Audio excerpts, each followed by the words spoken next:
Well, you caught me. The fridge is one of my favorite areas in the house, and I know I'm not alone. In this last section, we'll eliminate some of the confusion over managing your weight. It's very simple. Diets don't work, but changing your eating habits does. Diets only change what you eat while you're on the diet. They don't change the habits that caused you to gain the weight in the first place. We've already shown you that strengthening your muscles and aerobic activities will help you burn fat and calories.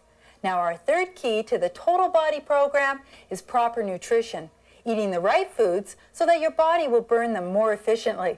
Counting calories alone isn't the key to proper weight management. We feel you should focus on reducing your fat and increasing your fiber. By doing these two things, you'll easily control the number of calories you eat, since foods that are low in fat are also low in calories. And the same applies to foods that are high in fiber. They tend to also be low in calories.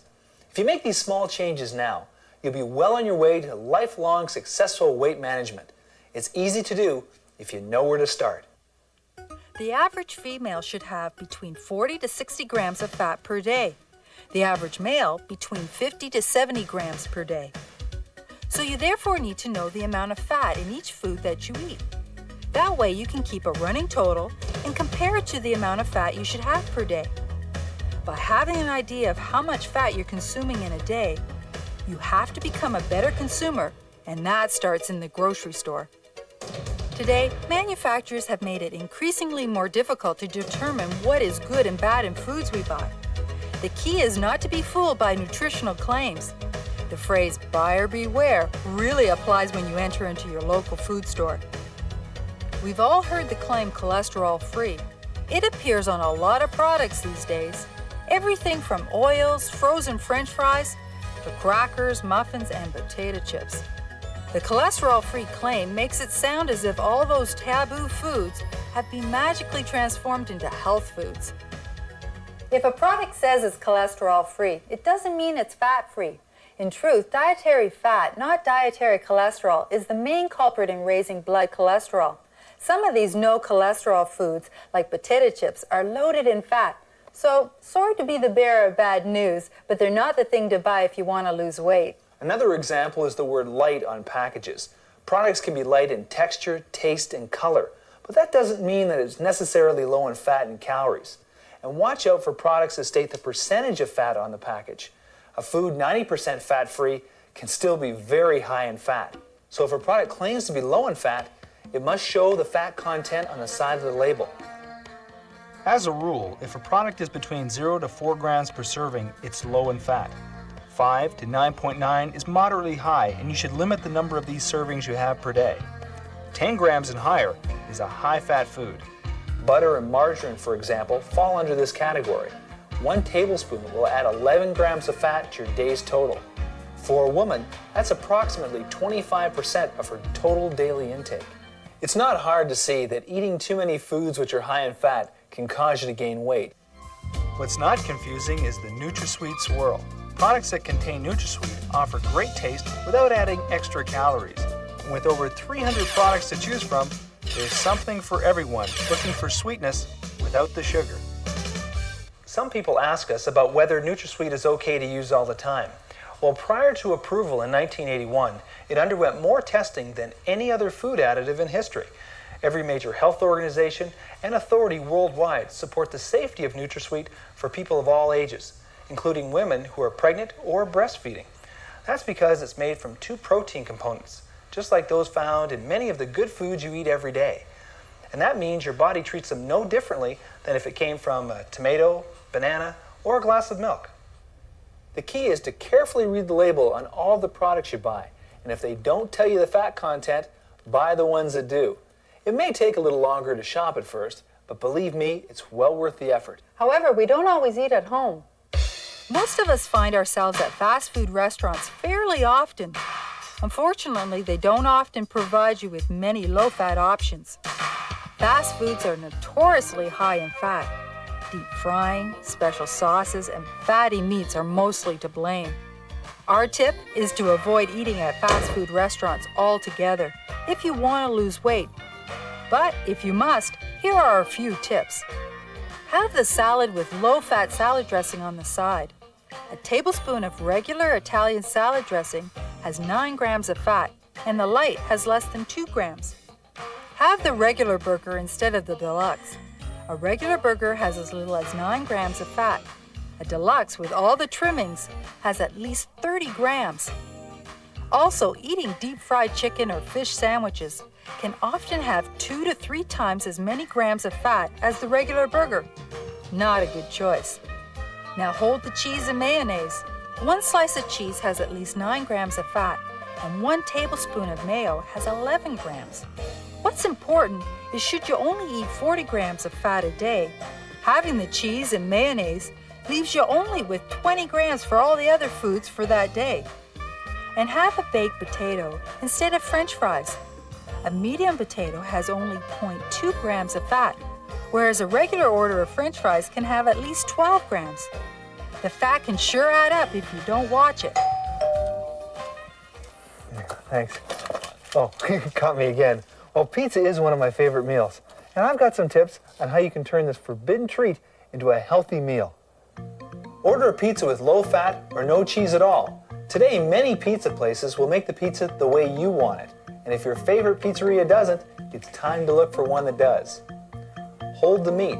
Top your pizza with veggies like peppers, mushrooms, and even pineapple. It's a great way to add flavor to your favorite pizza without adding the fat. Don't eat the whole pizza. Save a piece for the next day. So you see, you can stay on track without giving up fast foods. The main thing to remember is to keep a running total of the amount of fat you're eating in a day and compare it to how much you should be eating. That's the essential factor in maintaining a proper diet. Eating more fiber foods is the second important point to remember for successful weight management. Simply eat foods that are grown, such as fruits, vegetables, grains, and beans. This will help improve your digestive system and decrease your risk for certain cancers. Fiber foods also give you extra volume, so you'll feel full longer. It's recommended that a female eat about 20 grams of fiber per day and a male 30 grams. Reading labels will also tell you how much fiber a product has per serving. If a food contains less than 2 grams of fiber per serving, it's considered low. 2 to 3.9 is a good source of fiber, and 4 grams and up is an excellent fiber food. One of the best ways to start the day is with a high-fiber breakfast that's low in fat and sugar. Today, many cereals claim to be heart healthy and have high fiber. The only thing you should remember is to read the side of the box. If it's over 4 grams, then it's an excellent source of fiber. A good choice would be shredded wheat, 2 slices of whole wheat toast with light jam, and a piece of fruit and a glass of juice. This is a lot of food, and it contains 14 grams of fiber and only 4 grams of fat. However, you might be one of those people who thinks you're getting off to a good start in the morning by grabbing an oat bran or raisin bran muffin at your nearby donut shop.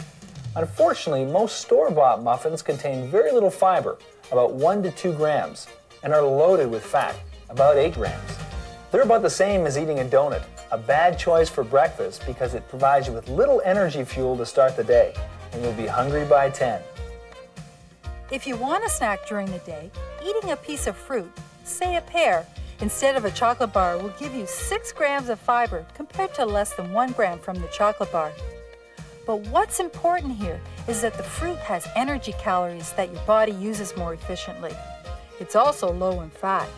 The chocolate bar, on the other hand, will elevate your blood sugar for energy, but it won't last long. You'll actually feel more tired than you did before eating the chocolate. You're also eating about 15 grams of fat in 1 bar. It may taste good, but it's hardly a low-fat, high-fiber food. So when you're in the grocery store, anticipate those times when you and your family will need a snack. And as previously mentioned, fruit is a good choice. However, fresh fruit doesn't always keep very well during an active day, and it may be expensive when it's out of season. Del Monte fruit snacks, for example, packed in juice with no sugar added, may be a better alternative. This naturally sweet snack with large chunks of fruit is convenient to have, whether it's at work, on the golf course, or my favorite, having a fresh fruit snack to help me enjoy a day on the slopes.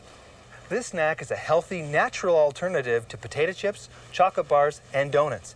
And remember, it provides positive energy calories, virtually no fat, and a source of fiber. Oh, it looks like Joe made a mistake. I'll take these back. Oh yeah, I forgot.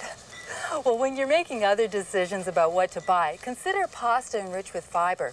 Pasta has always had the benefit of being an excellent carbohydrate, but now this Catelli Healthy Harvest pasta offers you added nutritional value of fiber.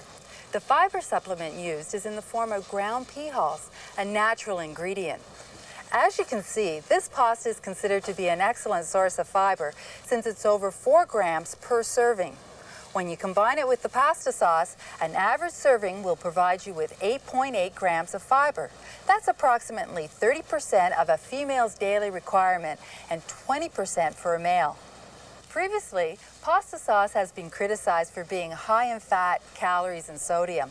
But today, there are excellent low-fat, caloric, and sodium choices that really deliver on taste. There's no reason to feel guilty anymore. Having this combination can make a big difference to your daily intake of fiber and fat. Another type of pasta that's a good choice is pasta enriched with protein. Protein is necessary in our diets to help build, maintain, and repair things like our bones, muscles, and nails. Many foods that are good sources of protein can, however, contain high levels of fat and cholesterol, such as eggs used in omelets and beef in a hamburger. However, an average serving of pasta enriched with protein and the low-fat sauce will provide you with 16 grams of protein. That's approximately 25% of a female's daily requirement and 20% for a male. The added bonus is that it contains less than 3 grams of fat and no cholesterol.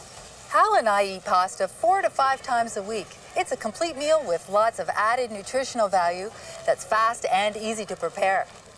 The main thing about weight management is that you should know how much fat and fiber you eat each day. Then monitor it and compare it to how much fat and fiber you're actually eating in that day.